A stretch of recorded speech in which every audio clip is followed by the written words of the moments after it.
Mga estudyante ng Mindanao State University na mula sa Davao Region nakauwi na sa kani-kanilang pamilya matapos ang nasaksihang trahedya. Naturang mga estudyante nakatakdang isailalim din sa debriefing. Si Claudette Loreto ng PTV Davao sa sentro ng balita.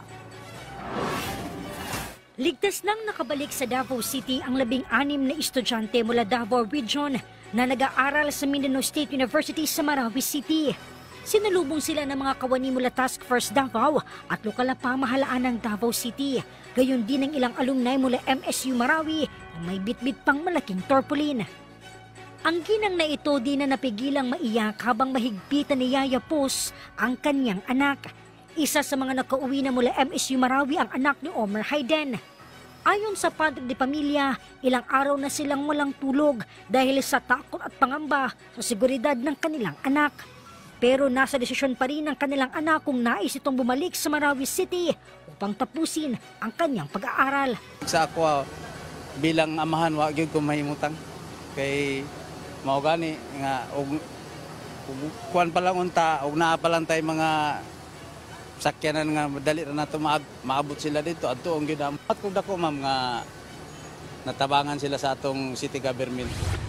Labis rin ang saya ni Mary Flor nang sunduin ang kanyang kapatid na isang political science student sa MSU Marawi. Labis di umano ang kanilang pag-aalala matapos ang nangyaring pagsabog. Kuan ko nabalaka ko kay siyempre nabi ko igsuon dito nya. Siyempre kami ra dua babae pa sa akong igsuon nya. Dugay-dugay nami wala nagkita. Ngunit kung si alias Jessica ang tatanungin, di niya matumbo kung ipagpapasalamat ang para sa kanya'y pangalawang buhay. Wala ko kabalo og magpasalamat ako dili kay ako among plano jud ato ma'am manimba jud mi ma'am mao jud among plano. Ang dili jud ako ginahimo pagkagabi nag-study ko nya na late ko og mataw nya ang nipukaw ra sa ako sabay sa ako ang paghunahuna nga kailangan ako mosimba ang balita nga nagibombahan ang gymnasium. Sa 16 na estudyante nakabalik na sa Davao Region, 2 rito ang mula sa Davao City. May mga taga Digos City din sa Davao del Sur, Mawa, Bantukan at Moncayo sa Davao de Oro. 5 estudyante naman ang mula Tagum City, Davao del Norte. May mga taga Malita sa Davao Occidental at Lupon sa probinsya ng Davao Oriental.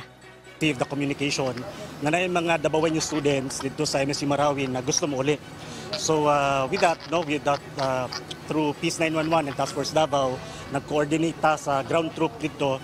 Ang gitabangan ta nila na ma-reach out pod ang MSU Marawi aron mahanay ang pag-uli sa mga estudyante.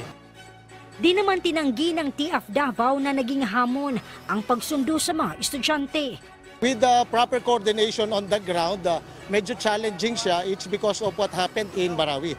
But of course, all coordinations had been made. Inilatag na natin prior pa sa pag-alis ng bus, prior pa pag-alis ng convoy. Kahapon, minomonitor natin yung convoy hanggang makapasok ng Marawi, hanggang makalabas sila at hanggang ngayong araw na ito. Di mapigilang maluhanan dati ng mga nagsipagtapos sa MSU Marawi dahil sa nangyari sa universidad. Naranasan ko din yan. I was once a student.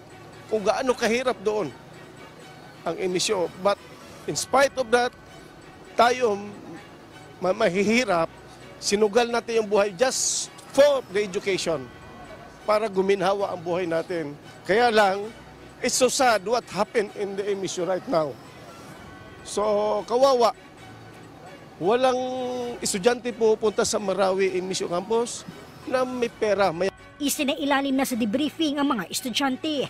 Nasundo na rin sila ng kanilang LGU at nakauwi na sa kanilang lugar. Mula rito sa Davao City, Claudette Loreto para sa Bayan.